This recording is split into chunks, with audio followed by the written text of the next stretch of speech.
Yo, it's Brian here. Today, could be talking about the San Francisco 49ers, as always, doing another top 3 video, this time going negative yet again, talking about the 3 most disappointing players of 2018. These are players that were supposed to be good, they signed big contracts, anything like that, and they failed to live up to expectations that we expect as Niner faithful. So yeah, gonna be talking about that. Next week I'll be going positive, talking about the good things that happened in 2018. Be on the lookout for that. Before I get the video started, please like and subscribe to support my channel. That would definitely help me out a lot. And yeah, let's just get into it. The top 3 most disappointing players of 2018. Coming in, number 3, wide receiver Pierre Garcon. He's only played a couple of games, a handful of games this whole year. I think he only played like 10 games out of 16, so that's pretty disappointing right there. He's not really reliable in terms of being healthy. He's been in and out of the lineup for the past year or two for this San Francisco 49er team, and there also was rumors that they were going to trade him during the season, which would have been fine, to be honest with you, since he's not really available to play. And it's unfortunate because we were expecting him to be a top guy like he was in Washington, and that did not happen. I'm assuming that the 49ers are going to do something about that. They're going to trade him. I don't know. But yeah, Garcon, disappointed as a receiver. You know, I would say Goodwin, but Goodwin has had a lot of problems, not just injuries. He's had a lot of family issues, so maybe when Garoppolo comes back, he can have a good rapport with them like he did at the end of 2017. But Garcon, he's been struggling all season long this year and last year during his whole tenure with San Francisco. Would have loved to see him do well. Would have loved to see him be himself as he was in Washington, but unfortunately that did not pan out, and I expect him to be gone really soon, to be honest with you. Coming in at number 2, I have Malcolm Smith, linebacker.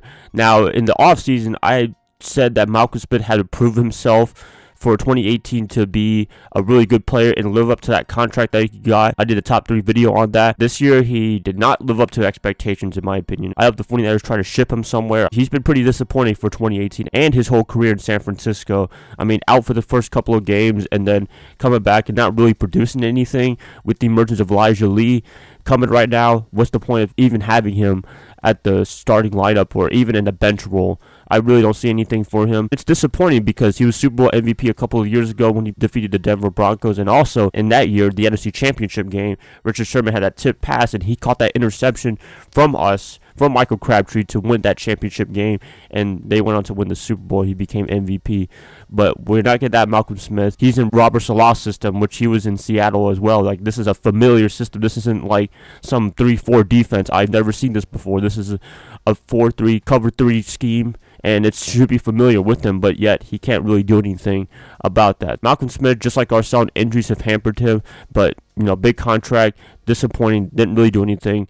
I expect him to be gone as well before the 2019 season. Coming in at number 1 as the biggest disappointing player of 2018 this year was the entire 2017 draft class not named George Kittle. I put so much praise in this class during the offseason. I was praising John Lynch. He did an awesome job. They did awesome in their rookie years for the most part.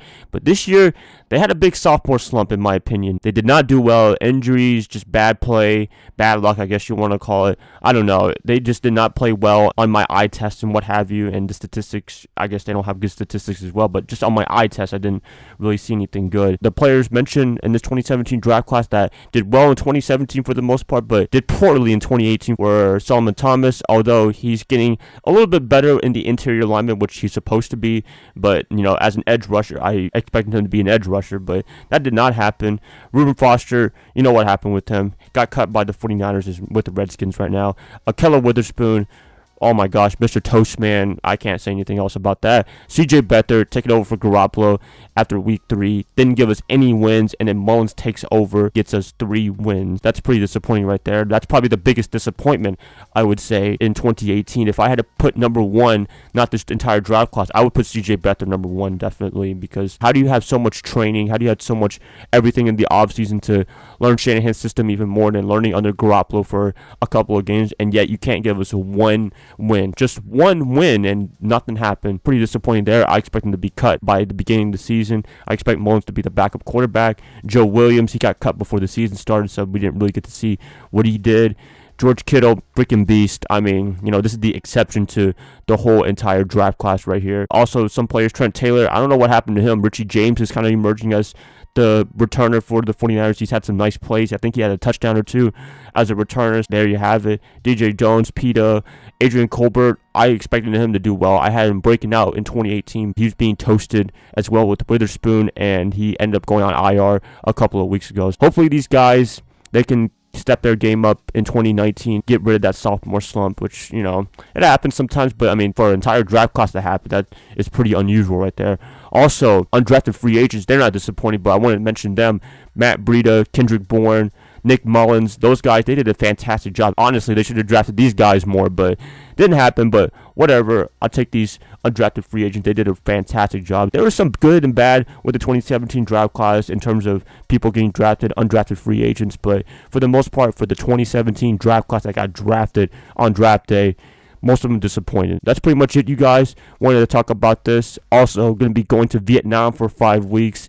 Yeah, it's going to be a long time, but I will still have as much content as possible, so be on the lookout for that. It's going to be a little bit hard, but I'll try my best to post videos as consistent as possible during my trip. I'll see you guys after 5 weeks too when I come back to the States, but I'll be leaving on Tuesday if you wanted to know. Please let me know what your biggest disappointments were in 2018. Please, I'd like to hear what you guys have to say, and if you guys like this, please like and subscribe to support my channel. That would definitely help me out a lot.